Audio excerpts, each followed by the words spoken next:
नमस्कार दोस्तों, स्वागत है आप सभी का। दोस्तों, महाराष्ट्र और मध्य प्रदेश के लिए बहुप्रतीक्षित और महत्वाकांक्षी लगभग 359 किलोमीटर लंबाई की Indore Manmad greenfield railway line परियोजना को नई सरकार जो आने वाले समय में गठित होगी उसके द्वारा जुलाई में पेश किए जाने वाले पूर्ण रेल बजट में शामिल किया जाने हेतु पहल की जा रही है। पीएम गति शक्ति राष्ट्रीय मास्टर प्लान के तहत काम कर रहे नेटवर्क प्लानिंग ग्रुप एनपीजी ने हाल ही में परियोजना अनुमोदन प्रक्रिया तेज कर दी है।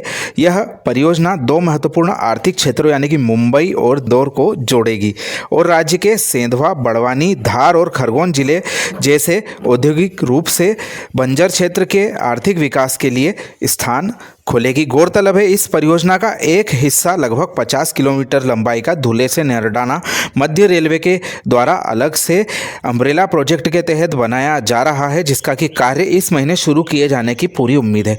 बात करते हैं इस परियोजना के बचे हुए 309 किलोमीटर लंबे हिस्से की।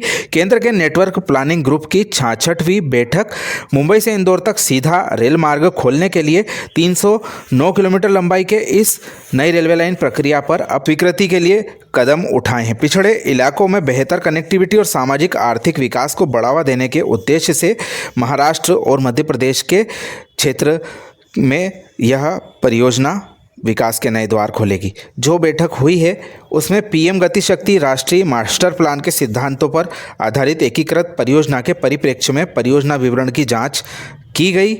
इस उपस्थित लोगों के द्वारा बैठक में बुनियादी ढांचा मंत्रालयों के अधिकारी, उन राज्यों के प्रतिनिधि शामिल थे जहां यह गति शक्ति परियोजनाएं बनाई जा रही है। आधिकारिक सूत्रों के द्वारा कहा गया है, मूल्यांकन अभ्यास के प्रमुख परिणामों पर विभिन्न आर्थिक और सामाजिक नोट्स के साथ कनेक्टिविटी में सुधार लाने के उद्देश्य से चर्चा की, जिसमें कि लास्ट माइल कनेक्टिविटी और संपूर्ण सरकारी दृष्टिकोण के परिप्रेक्ष्य में मल्टी मॉडल सिद्धांतों को सुनिश्चित किया गया।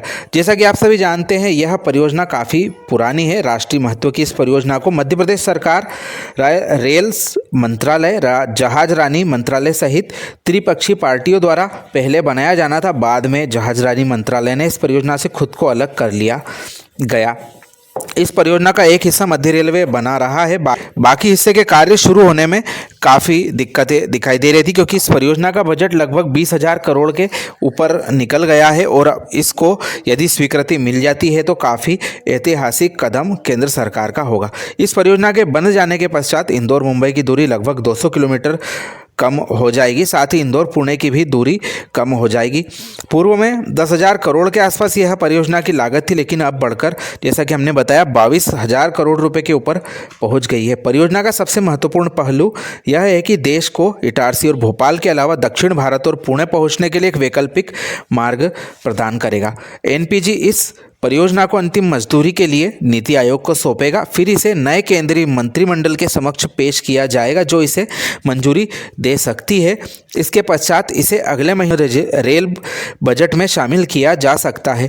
यह परियोजना इंदौर, देवास, रतलाम, पीथमपुर से Jawaharlal Nehru port trust, JNPT Mumbai तक माल कार्गो निर्यात, कंटेनरों की आवाजाही में तो तेजी लाएगी ही, साथ ही यात्री सुविधा के लिए भी एक मील का पत्थर साबित होगी। अब देखते हैं इस परियोजना को आने वाले समय में किस प्रकार से नीति आयोग मंजूरी दे देता है, तो यह क्षेत्र के लिए किसी बड़ी अमूल्य सौगात से कम नहीं होगी। वैसे भी जो हमारा बड़वानी और खरगोन क्षेत्र है वह लंबे समय से इस परियोजना के पूरा होने का इंतजार करता आया है, लेकिन केवल चुनावी अवसरों पर इस परियोजना को याद किया जाता है और उम्मीद जताई जा रही है यदि केंद्र सरकार इसको बनाने हेतु कदम उठाती है तो क्षेत्रवासियों के जीवन में काफ़ी बड़ा परिवर्तन इस परियोजना के बनने से आएगा। इस बारे में अपनी राय हमें कमेंट के माध्यम से जरूर दें। आप सभी का धन्यवाद।